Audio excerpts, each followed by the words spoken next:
My name is Megan Gallagher. Bonjour tout le monde, soyez les bienvenus. Je m'appelle Megan Gallagher, c'est moi la modératrice et je suis la directrice d'évaluation et de recherche pour Momentum pour le projet de résilience intégrée. J'ai deux conférenciers qui vont nous parler aujourd'hui sur les chocs, le stress et les résultats de santé. Et nous allons parler du rôle des stratégies de résilience dans des environnements fragiles. Et on voit qu'il y a beaucoup d'émotions tout autour de la résilience, voir comment la résilience est connectée avec la santé. Et nous voulons ainsi concevoir résilience, comprendre les interprétations de résilience, les mesurer de façon consistante et utile. Tout le monde est vraiment ému par rapport à ces sujets et et aussi, nous avons énormément de questions par rapport aux différentes mesures, la bonne médiation, comment nous faisons, comment nous mesurons la résilience dans les programmes, comment nous la mettons en œuvre, comment cette résilience agit dans les environnements fragiles et vulnérables. Je suis vraiment très heureuse d'avoir deux conférenciers qui vont nous parler de la résilience et de comment nous pouvons la mesurer et comment ceci va nous aider à la santé et comment le projet MIR a fait de la résilience, comment on fait la résilience dans nos programmes. Donc, tout avant de démarrer, je veux vous dire aussi que de vous parler, de vous raconter quelques petites choses. Ce séminaire, c'est enregistré. Vous aurez les enregistrements, la vidéo et les diapositives dans la page web de Momentum. Sur le site, nous avons beaucoup de matériel. Donc, n'hésitez pas si vous avez des questions. Vous pouvez déjà commencer à les écrire sur le chat, la boîte à discussion. Vous pouvez les écrire. Et à la fin, et la traduction sera aussi disponible. Si vous avez des difficultés avec la traduction, n'hésitez pas à demander de l'aide par écrit sur le chat, la boîte à discussion, et bien sûr, on vous aidera. Prochaine diapo, s'il vous plaît. Merci beaucoup. Donc, aujourd'hui, nous allons regarder et nous allons parler de deux objectifs. Tout d'abord, comprendre un peu mieux tout ce qu'il y a la littérature, le matériel de résilience et la médiation. David va nous parler de son travail de façon beaucoup plus approfondie et nous allons apprendre sur la résilience chez Momentum et comment on l'applique pour améliorer des résultats dans les services de santé. Donc, ce sont deux présenteurs. David Carmen de Howard va nous présenter tout d'abord et après Isabelle Bremont de Mire. Tout d'abord, David Carmen. Et après, à la fin, il y aura un temps pour les discussions et des questions. Donc, je vais céder la parole. Donc, avant de céder la salle à David Canning de Harvard University, je vous fais la présentation.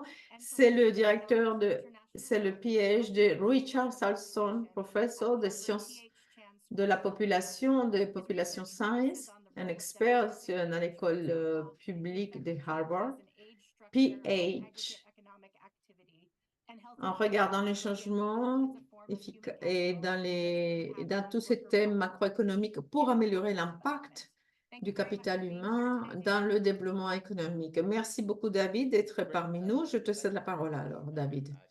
Merci beaucoup. Je suis très heureux d'être ici. Megan, est-ce que vous m'entendez correctement? Oui, parfaitement. Donc, je vais essayer de le faire rapidement.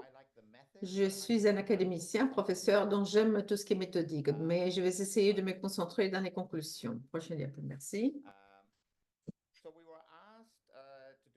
Donc, on va essayer de faire des choses, parler des objectifs en termes généraux, et nous allons regarder aussi le travail quantitatif. Nous avons réalisé une évaluation des principaux, c'était tout d'abord l'interview, l'entretien des experts sur le terrain par rapport à la résilience, des experts dans les domaines par rapport à leur perspective de résilience et quelles étaient leurs perspectives. Donc, sûrement, vous êtes déjà familiarisé avec les différentes mesures de résilience. Ici, nous avons quelques-unes. Nous avons la mesure Tango. Nous avons aussi la FAO. Ce sont différentes mesures. Et en regardant des mesures de résilience en santé, elles ont été plus développées pour les résiliences en général, mais on peut aussi les appliquer pour la santé. Elles peuvent avoir une structure avec une grande quantité de variables Et la résilience, on peut la mesurer comme une combinaison d'autres facteurs. Donc, des mesures exactes sont un peu différentes, mais il y a beaucoup de points communs. Je peux parler du troisième approche, que c'est la résilience réalisée, le troisième point. C'est-à-dire, se faire estimer la route, et la route dans le temps, après un stress, un traumatisme.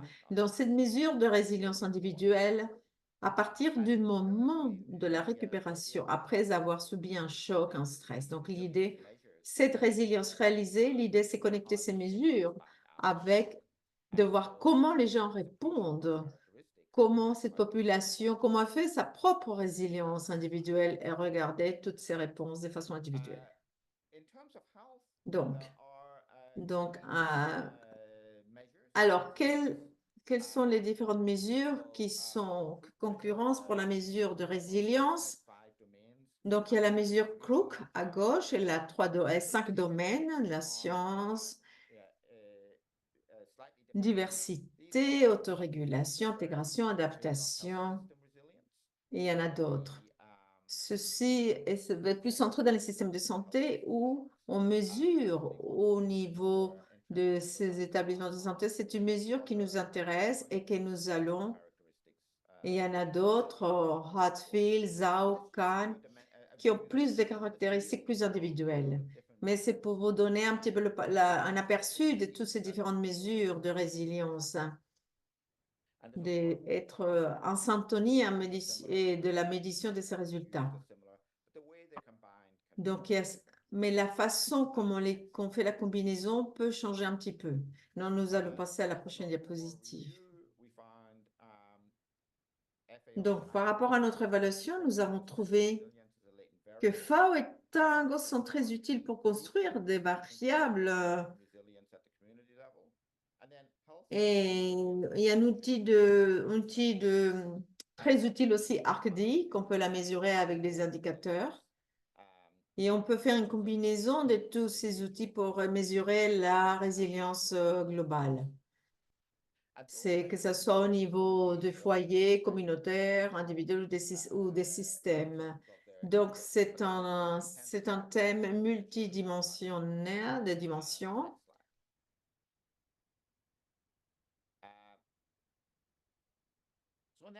Donc, l'évaluation de cette littérature. Dans la littérature académicienne, il y a le thème du manque de consensus. Et surtout durant la dernière mile, la mille, donc par rapport aux individus, aux foyers, aux communautés, tous les systèmes, et on a besoin d'avoir plus d'évidence.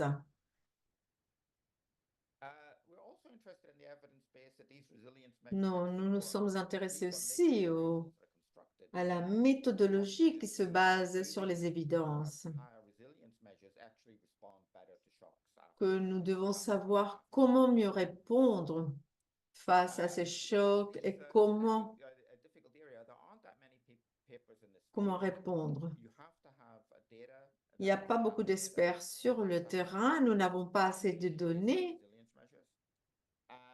Il faut vraiment avoir des chocs, des stress pour les mesurer et ceci représente une restriction, et nous pouvons voir les différentes composantes et leurs contributions. C'est un problème d'estimation.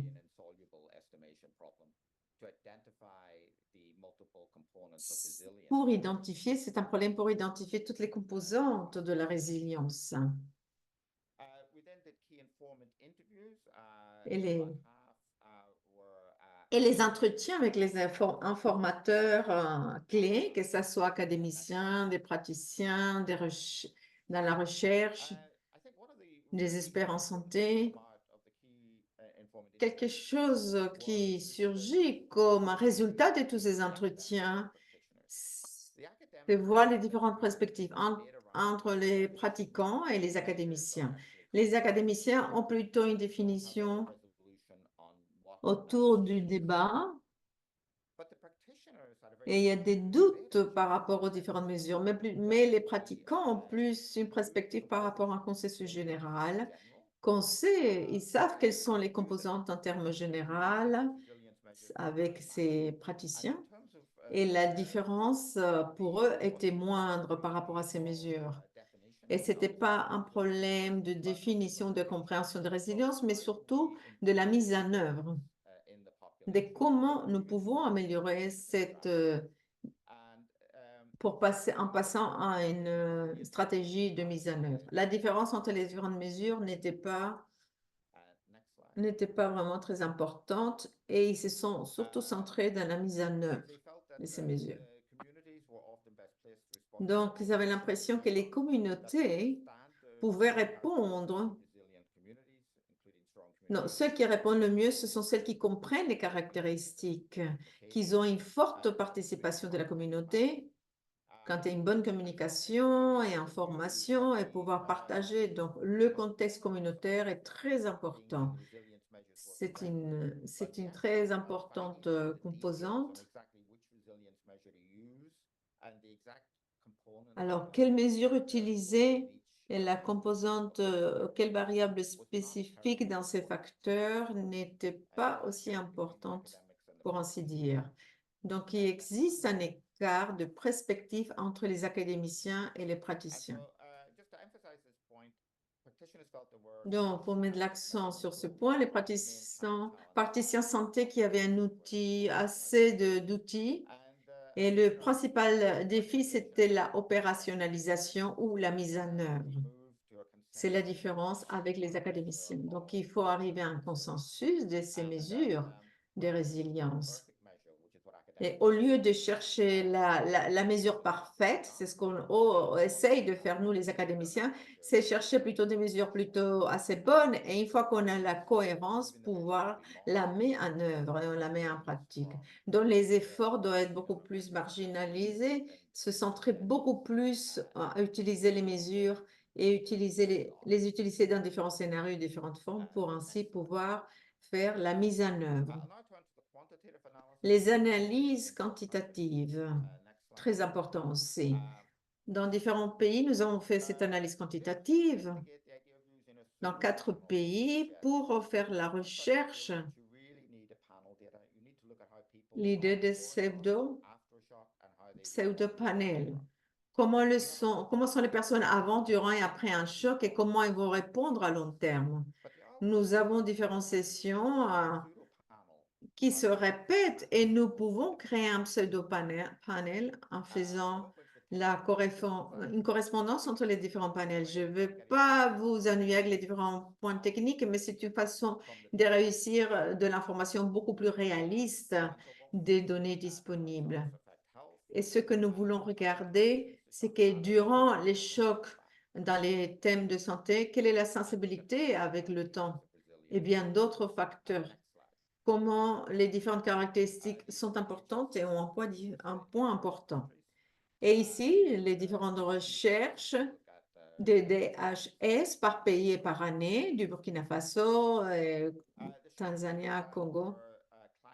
Et nous avons regardé les chocs, les stress, une carte de choc dans le temps et avec des thèmes en regardant des cartes ou des crises dans différents clusters ou de différentes coordonnées géographiques et des dates en regardant par rapport à la santé maternelle et en regardant aussi la santé infantile et aussi la correspondance avec le temps par rapport à ce changement climatique. Ceci nous montre quelques effets que nous avons rencontrés avec le changement climatique extrême. Le vert, c'est mieux que la normale, avec des niveaux bas de pluie. Et on voit l'effet de l'hémoglobine, on regarde les pluies qui ont aussi d'autres effets dans la santé liés avec d'autres maladies, de la diarrhée, etc. Donc, nous avons plusieurs mécanismes pour avoir un aperçu complexe en regardant l'agriculture, en regardant tous les thèmes somatiques ou le thème de toutes ces maladies. Donc, on voit cet effet des conditions climatiques, de sécheresse, ou de saisons de pluie, et ceci nous rend un panorama très complexe, un aperçu très complexe. La grande difficulté, c'est que c'est difficile faire quantifier et la résilience. Il y a différents effets ou clusters, comme par exemple, si un pays a un climat extrême, la plupart des clusters ont un climat extrême. Comment on peut faire cette comparaison? Donc, souvent, on n'a pas une longue période d'extrême, de longue extrême. Donc, il y a une corrélation.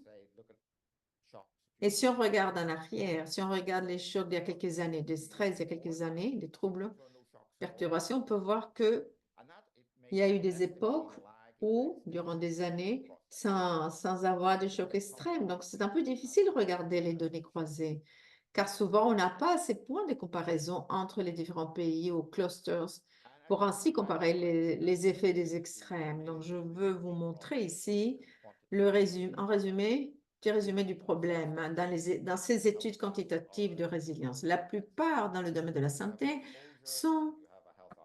c'est une exposition et un effet en santé.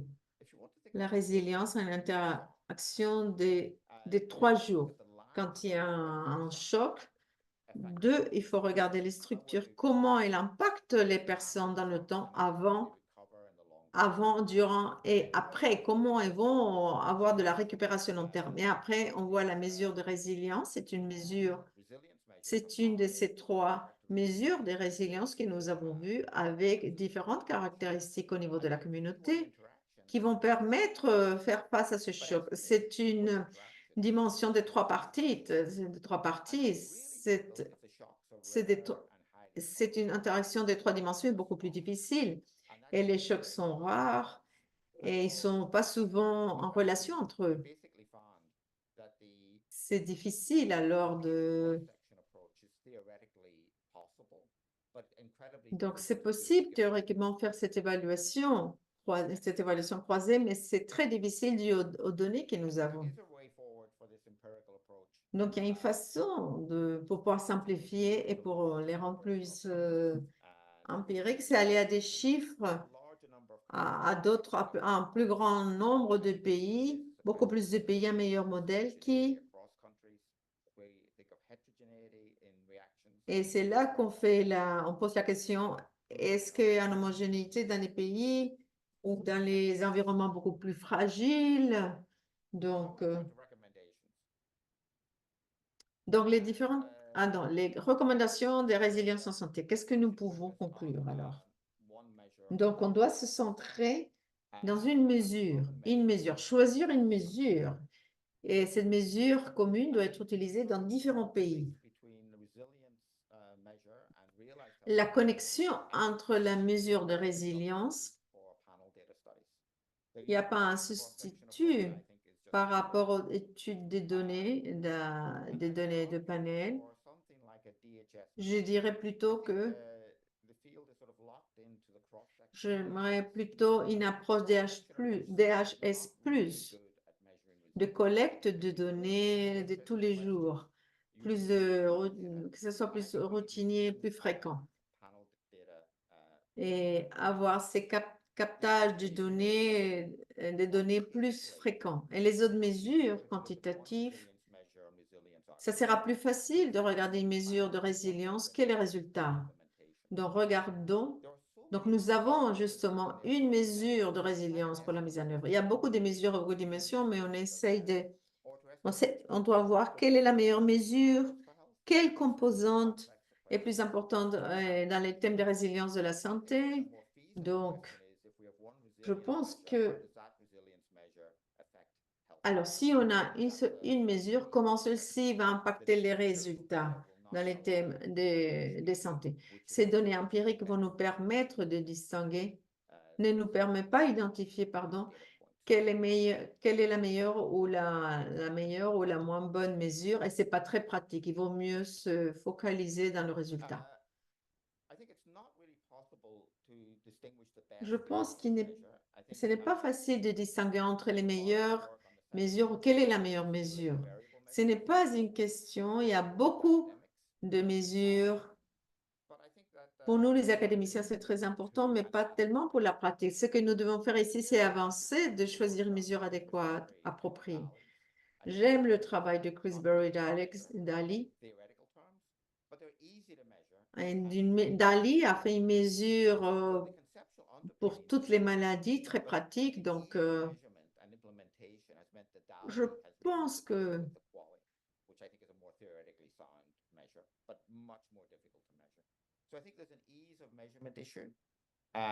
c'est plus difficile de mesurer DALI que QALY, QALY. QALY, c'est un peu plus facile, même s'il comporte aussi là quelques thèmes conceptuels, mais j'ai l'impression que c'est plus facile QALY que DALI. Le plus important, ce soit pratique et plus facile à mesurer. OK. Donc, je vais faire un petit résumé. Les différentes idées. Mes recommandations, c'est simplifier une mesure, choisir une mesure, pas plusieurs, mais seulement une. Elle doit pas être parfaite, mais surtout qu'elle soit appropriée aux effets. Et c'est l'approche de la mise en œuvre. Et après, pouvoir arriver à des mesures des routinières pour étudier si la résilience avec des vraies données et dans des différents scénarios et des différents pays. Merci beaucoup.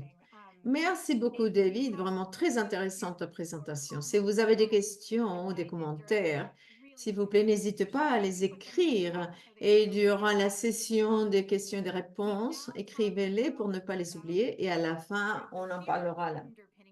Maintenant, nous allons parler de la partie théorique et les différences entre les différentes mesures et de comment les académiciens et les praticiens les regardent et comment on fait la définition. Nous allons maintenant passer à la présentation de comment faire la résilience et la mettre en pratique. Et je vais céder alors la parole. Je vais passer à Isabelle Raymond. Elle a plus de 25 ans d'expérience dans la réduction des risques et des catastrophes, des désastres. Directrice conseillère technique, elle a déjà travaillé en Asie, Amérique latine, Caraïbes et en Afrique. Elle a lidéré et soutenu différentes activités et des processus de résilience à partir de comme par exemple la planification stratégique, des programmes, conception et mise en œuvre. Et son intérêt tout particulier, sa force connectée par rapport au développement des guides pour les pratiquants et la capacité de développement. Elle travaille en français, en anglais, en espagnol et elle a des diplômes, des degrés dans l'aide au développement, dans la gérance de désastres. Merci beaucoup, Megan. Bonjour, bon après-midi, bonsoir. Ça dépend où vous êtes dans le monde. OK. Alors, en tant que praticienne, dans le projet MIR, nous utilisons cette définition qu'USAID a créée en 2020 pour la résilience en santé. C'est l'habilité des gens, des foyers, des communautés, des systèmes et des pays pour atténuer, adapter, pour se récupérer des chocs et des stress, pour ainsi réduire les vulnérabilités chroniques et aiguës et qui puissent faciliter arriver à un résultat de santé équitable. Nous parlons de stress, de choc, des habilités, de tous ces foyers, des personnes, des communautés, des systèmes qui ont besoin des capacités et des compétences. Nous parlons d'un résultat final. Le progrès de ces résultats, dans notre cas, dans les thèmes de santé, dans les résultats de santé positifs. Prochaine diapo, merci. Quand nous parlons de opérationnalisation ou la mise en route ou la mise en pratique, nous devons penser dans une conceptualisation intentionnée. On doit répondre à ces 4 grandes questions que nous avons sur l'écran pour justifier notre contribution, notre apport. Pour qui, pourquoi, comment et avec quel but, quel objectif. Donc, la première question du projet MIR en résilience en santé, la première, c'est pour qui? Résilience pour qui? Donc, ici, on se centre dans notre population objective. Notre population, ce sont les femmes, les enfants, les adolescents et la jeunesse. Mais En même temps, pour qui nous devons comprendre la résilience, pourquoi? De la résilience, pourquoi? Pour les systèmes de santé, pour les systèmes de famille, de santé, les systèmes de livraison des médicaments locaux, ce sont les points pour qui et pourquoi. Quel est le tissu?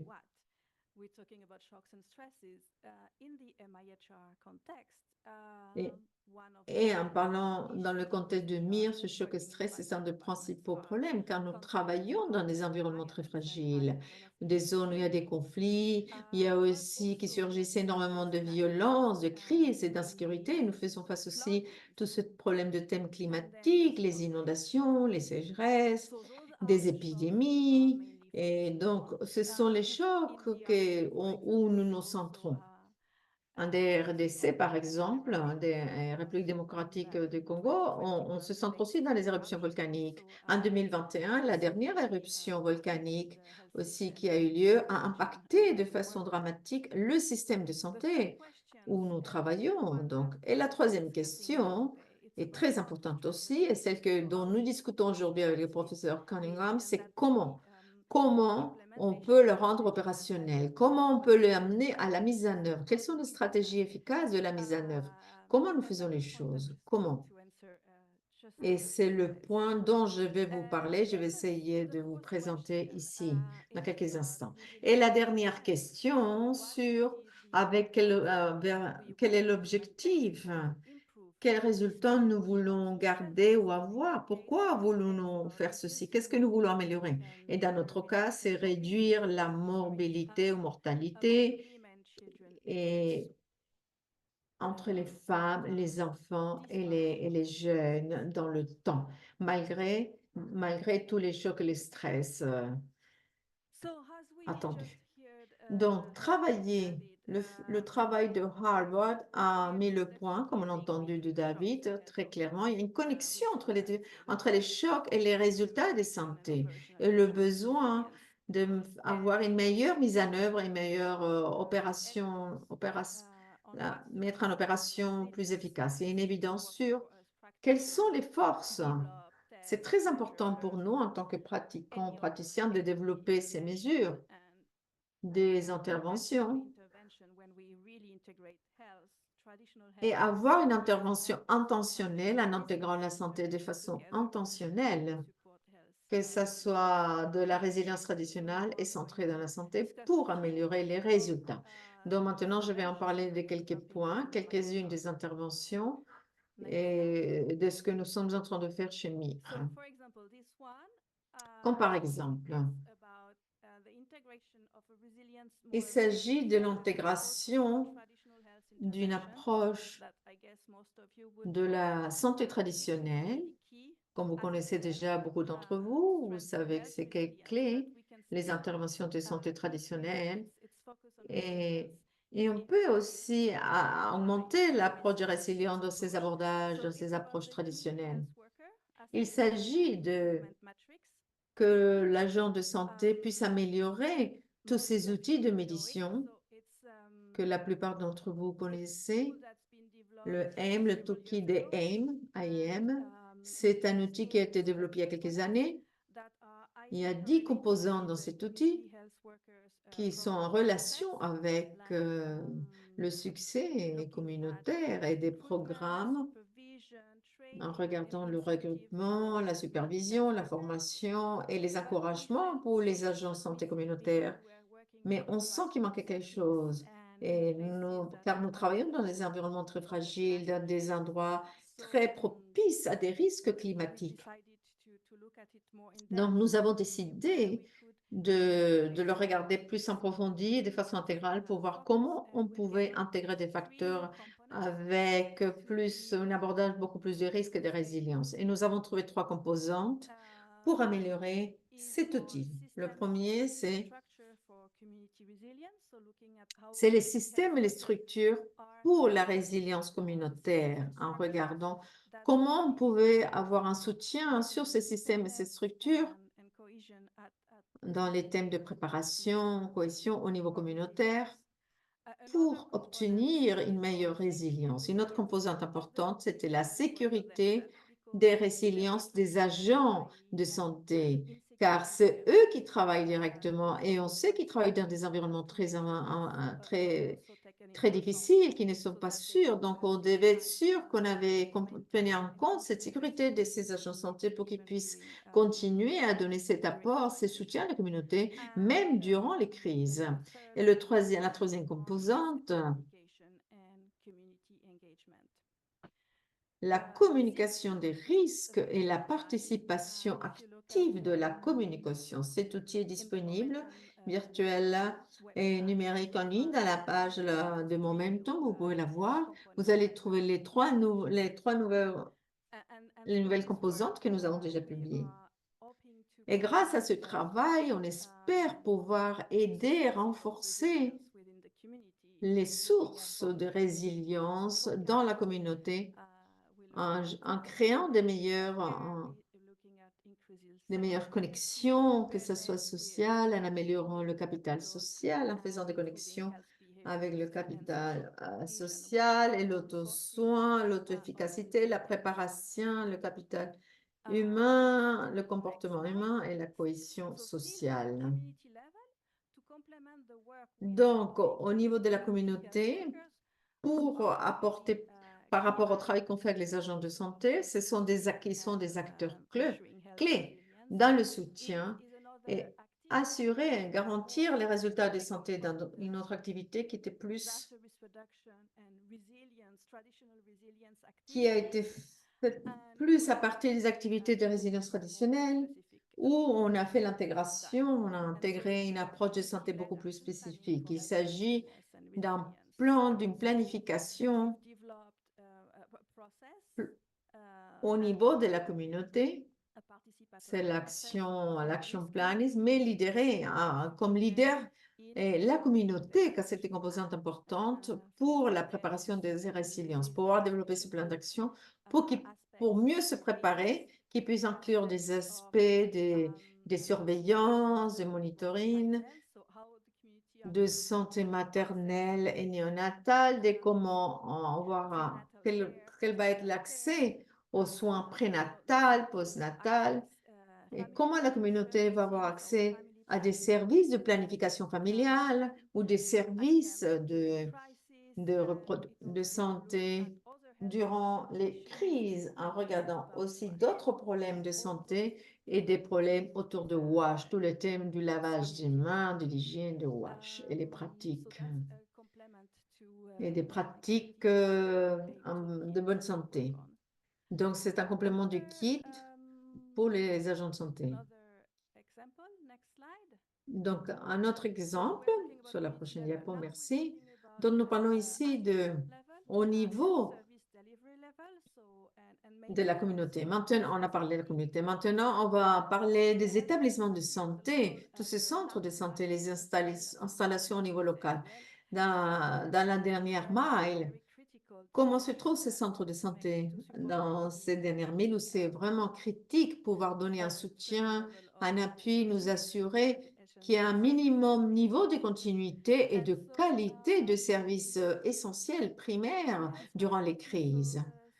Donc, dans ces établissements de santé, depuis mi-23, nous avons développé 80 plans dans 4 pays et nous avons des nouveaux qui sont en train de se développer dans d'autres pays, le Mali, RDC, et maintenant nous sommes en train de démarrer en Tanzanie et au Soudan, où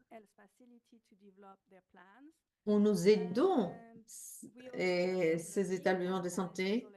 Nous avons déjà des importants apprentissages et des évidences de succès. Et j'ai oublié de vous dire aussi que par rapport au plan lidéré par la communauté, nous avons déjà des évidences, des anecdotes de succès, pas encore statistiques, mais des anecdotes avec succès. Nous avons soutenu, appuyé les installations pour ces évaluations de risque. Et l'important ici, c'est que ce plan de continuité a été formulé, qu'on puisse réfléchir à un plan de réponse. Car ce que nous avons beaucoup vu, c'est que dans d'autres actions, par exemple, ils développent un plan de continuité, mais ils ne pensent ou ne pensent pas à la réponse, ou un plan de réponse sans penser, par exemple, à la continuité des services essentiels primaires. Donc, on sait que au niveau de la dernière mile, au niveau local, il faut prendre les deux dimensions en compte. Et c'est un aspect très important qu'il faut prendre en compte. Comment on équilibre la réponse et la continuité des services essentiels primaires, de base. OK.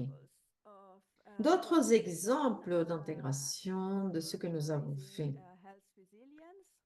pour le rendre opérationnel, c'est-à-dire mettre en pratique, en route. Nous avons plusieurs activités centrées sur la santé, toutes les équipes d'action communautaire, des jeunes. Quand nous avons travaillé aucun les équipes de participation de ces jeunes, de la jeunesse, de la recherche participative. Nous avons différents modules dans le thème de santé et de résilience communautaire. Quelle est leur tâche avant, durant et après les crises et comment ils peuvent aider ensemble, soutenir, comment ils peuvent soutenir leur propre communauté.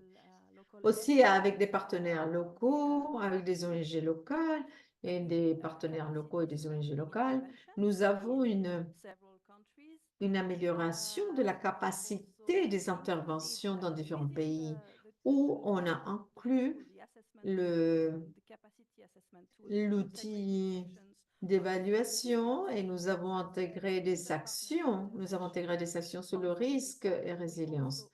Et ces interventions de ces partenaires, nous avons aussi intégré des activités centrées spécialement en résilience.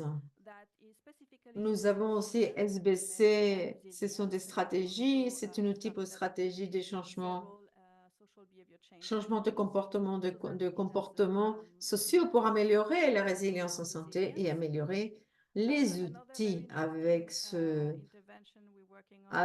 approche de comportement. Un autre thème aussi important en Tanzanie et au Mali, ça a été la microfinancement surtout pour la résilience en santé, qui va complémenter les actions de la communauté. Comme je vous l'ai dit, on le fait en Tanzanie et au Mali, et c'est une complémentation avec le travail des agents de santé. Et ceci nous connecte aussi avec les établissements de santé. Un autre exemple, c'est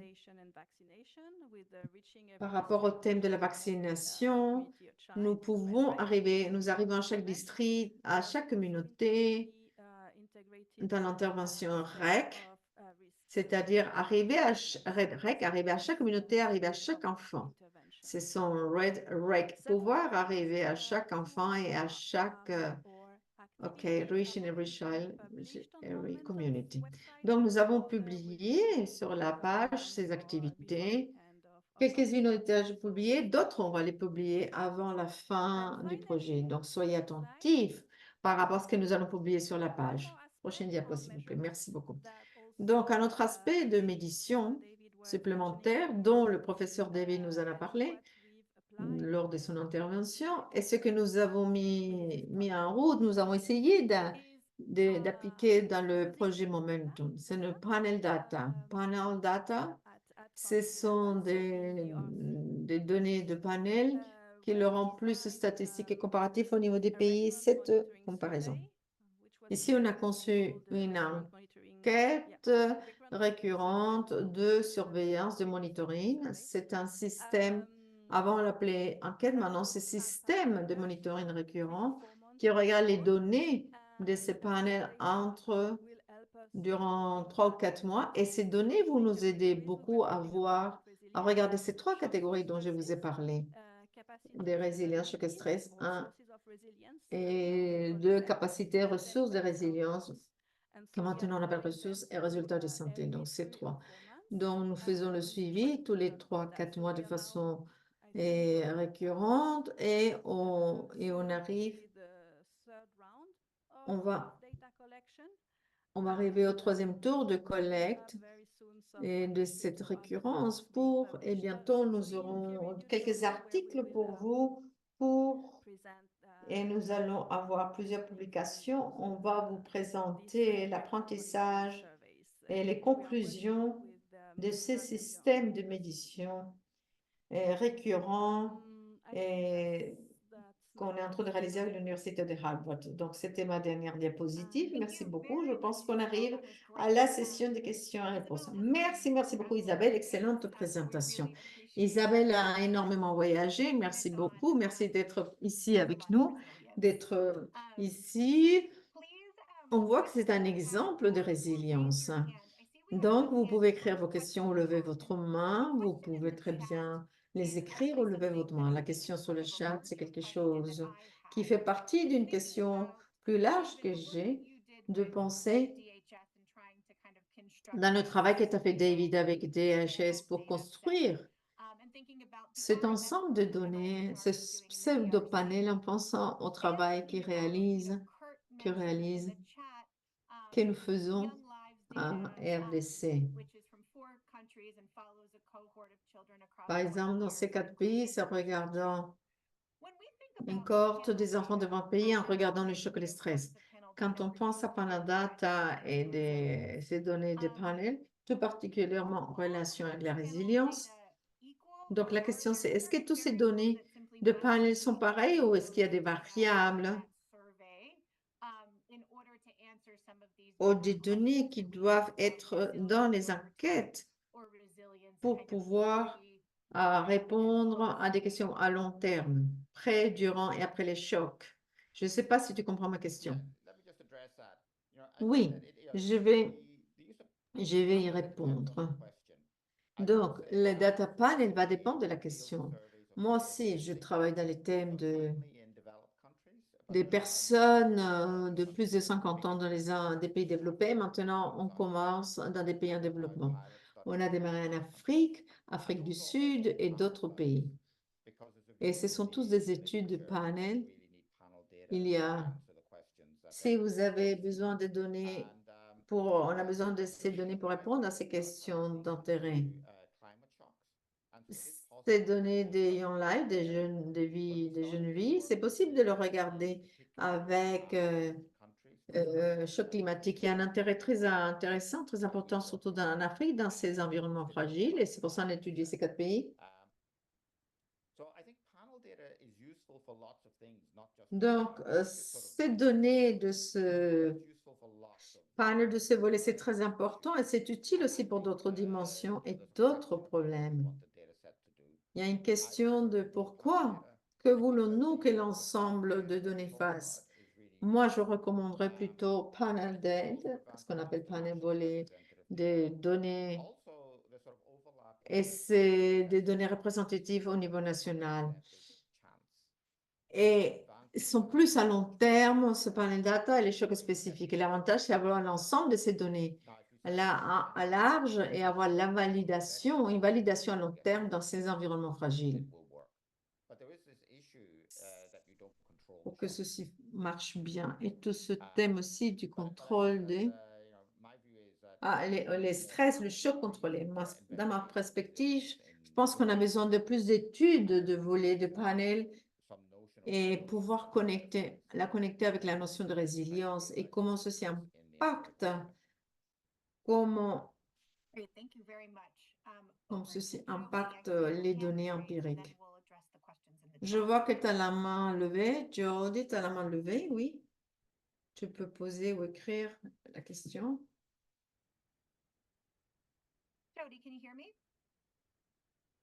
Est-ce que tu m'entends? N'oubliez pas que peut-être c'est un mode.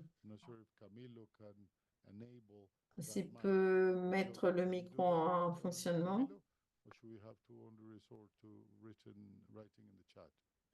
Or maybe Jody can write the message in the chat and then I can go to the next one. Isabelle, there's a request in the Oui, chat. Isabelle, il y a une demande ici sur le chat, un exemple où les activités ont aidé à la résilience après un choc spécifique, un stress. Oui, oui, Lionel. La question. Donc, je vais vous donner un exemple. Comme par exemple, au Soudan du Sud, Soudan du Sud, c'est un exemple de la planification communautaire, l'action communautaire au Soudan du Sud, où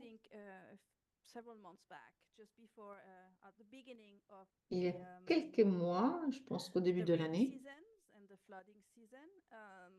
durant la saison des pluies et des inondations, quand, quand ils ont commencé à voir les niveaux d'eau monter et les inondations, ils se sont organisés avec les établissements de santé en essayant de passant certains médicaments à d'autres endroits et toutes ces équipes et indirectement à la communauté avant que la communauté soit coupée ou qu'ils ne puissent pas se déplacer. Donc, commencer à apporter, à amener ces médicaments de façon proactive, tous ces médicaments et tous les approvisionnements importants de la communauté, car ils avaient anticipé que l'accès allait être compliqué et difficile à cause des inondations. Au Niger aussi, nous avons un autre exemple, comme par exemple, durant la saison des pluies aussi, il y a des grandes inondations dans certaines communautés.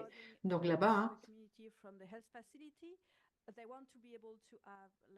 quand on empêche, quand la communauté ne peut pas se déplacer et quand l'inondation empêche justement ce déplacement,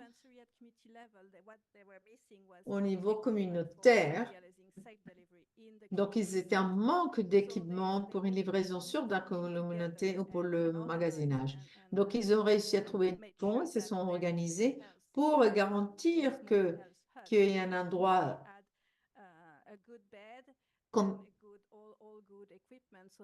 comme un petit mini établissement de santé à l'intérieur de la communauté qui est tout, par exemple, avec un lit pour pouvoir avoir des accouchements de la communauté, car ils n'allaient pas pouvoir se déplacer à un centre de santé au moment de l'accouchement.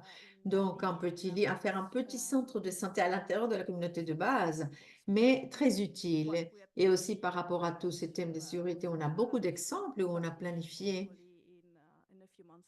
et on espère pouvoir les publier dans quelques mois, tous ces résultats et des succès par rapport à tous ces thèmes de santé. Oui, je voudrais partager un commentaire de notre chercheuse en santé par rapport au système de monitoring récurrent. MSA commence après le choc. Une fois après le choc, le système monitoring commence après le choc. Et comment à l'Orient du RDC, il y a des chocs chroniques et constants. Donc, ceci a très bien fonctionné. Donc, la question de la loi, c'est celle-ci. Comment la communauté, comment la surveillance, le monitoring s'est connecté avec le travail de résilience? Et c'est une façon qui aide à connecter les différents points pour les équipes de pays. Je ne sais pas si Beth est toujours là, ou c'est Nancy ou l'équipe de MIR. Aussi, ils utilisent des changements significatifs importants dans le monitoring, la surveillance d'évaluation, l'évaluation des complexités. Est-ce que dans ce travail des CVC, MIR, ce centre se connecte beaucoup avec la résilience? Beth a fait beaucoup de formations, justement, formé beaucoup de ses formateurs. Les formateurs de formateurs, c'est un changement très important dans plusieurs de nos pays où MIR travaille, fonctionne. Je ne suis pas sûre s'il va pouvoir répondre qu'il n'a pas le micro ouvert. Ah oui, oui, ce travail de monitoring est un lien avec l'adaptation pour apporter une conversation par rapport à l'utilisation de données. Oui, Isabelle? Oui, je voudrais simplement souligner et prendre quelques points que David nous en a parlé lors de sa présentation par rapport à l'ARC-D, l'outil ARC-D, le kit ARC-D. C'est un outil qui MIR utilise et qui a adapté et qui a amélioré, surtout dans les thèmes de santé. ARC-D Health. ARC-D Health ou de santé, donc qu'il a adapté. C'est un outil adapté et amélioré pour mesurer, pour regarder justement la résilience en santé au niveau de la communauté, connecter aussi avec l'outil d'action communautaire et d'autres outils qui aident justement ces agents de santé. Donc, c'est quelque chose que on peut dire que tout est lié, tout est connecté. Et nous allons aussi publier le guide ARCD Health ou de santé que nous avons fini l'année dernière dans 3 pays, Soudan du Sud, au Niger et au Mali. Et aussi, nous l'avons déjà réalisé aussi récemment au Burkina Faso pour montrer les résultats. Et nous allons regarder le progrès et la résilience en santé et on va regarder ces systèmes communautaires. Merci beaucoup, Isabelle. Merci beaucoup. Excellent. Jody, merci de poser la question. On ne peut pas utiliser ton micro quand nous sommes en webinaire, mais Jody, cette question, c'est pour David. Jody voudrait savoir plus par rapport au troisième facteur. Le troisième facteur est l'approche du système de santé, par exemple, l'amélioration des processus beaucoup plus efficaces qui se basent en évidence pour construire la résilience. Oui, je pense que c'est très difficile empiriquement déterminer quelle est la composante la plus importante. Si nous voulons faire la différence entre les niveaux systémiques des foyers communautaires en résilience et à l'intérieur de chaque mesure, médiation, et il y en a d'autres 5 facteurs, nous faisons des estimations d'impact d'un nombre, un grand chiffre. Donc, estimer l'impact d'un choc, d'un stress, ce n'est pas si faisable. Ce que nous avons fait, c'est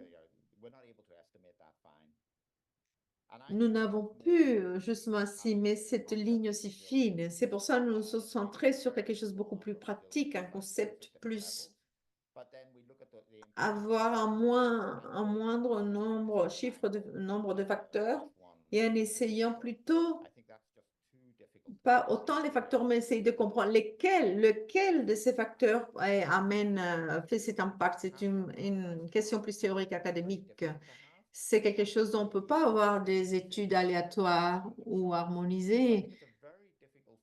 Donc, je pense que c'est un domaine difficile empiriquement de pouvoir le mesurer.